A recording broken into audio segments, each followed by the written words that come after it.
Greetings from a pale blue dot first. Neil. Did you say greetings from a pale blue dot? Yes. You live in the ocean, apparently. Okay. That's where Earth is blue.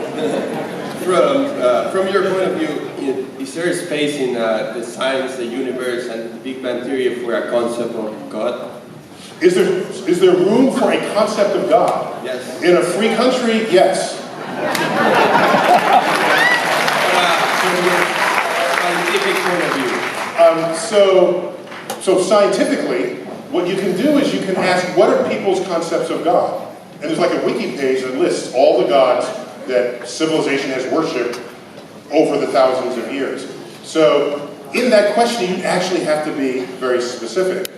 Presumably, given where we live and what generation we live in, you're probably asking about a monotheistic God rather than Zeus or Athena or any other deities that have preceded the monotheistic gods. I presume that's what you're asking. I'm asking more of like a superior being. Well, okay, so that's what I'm trying to get at. So if you want to say there's a superior being, I don't have a problem with that. If you want to prove that there's a superior being, then what is generally called the world's faiths, you wouldn't use the word faith anymore if you could prove it. Part of why they're called faith is because their belief system is based on faith, not based on evidence. If it was based on evidence, we'd call it something else. In fact, we call it science. Right?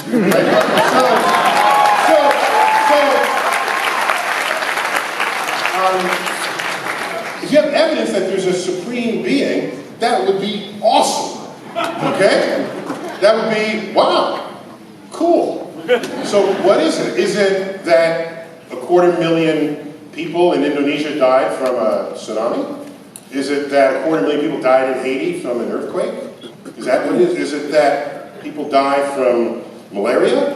What is the evidence that in the totality of the world doesn't look benevolent, which seems to be a major feature of deities.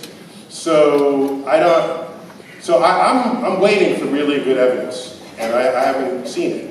But it doesn't matter. In a free country, you can believe whatever you want as a personal truth. The difference comes about in a pluralistic country. Your personal truth, to convince someone else of it, would require force or some kind of coercion. And this is how you get major religious wars throughout the history of civilization. So the point is, if you have a personal truth and it stays with you, that's fine. It's just not the kind of truth to base legislation on in a free society.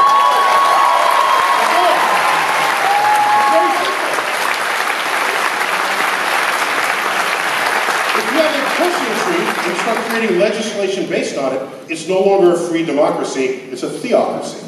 Yes. We know what those look like. The guarantee of religious freedom in this country comes about because the Constitution makes no mention of God. The government does not step in and tell you who or what to worship. That is a freedom that is rare in this world. So all I'm saying, God is mentioned in one place in the Constitution. Anno Domini 1789. That's the only place it's mentioned. And the Founding Fathers knew this. To protect religious freedom, you keep religion out of the laws.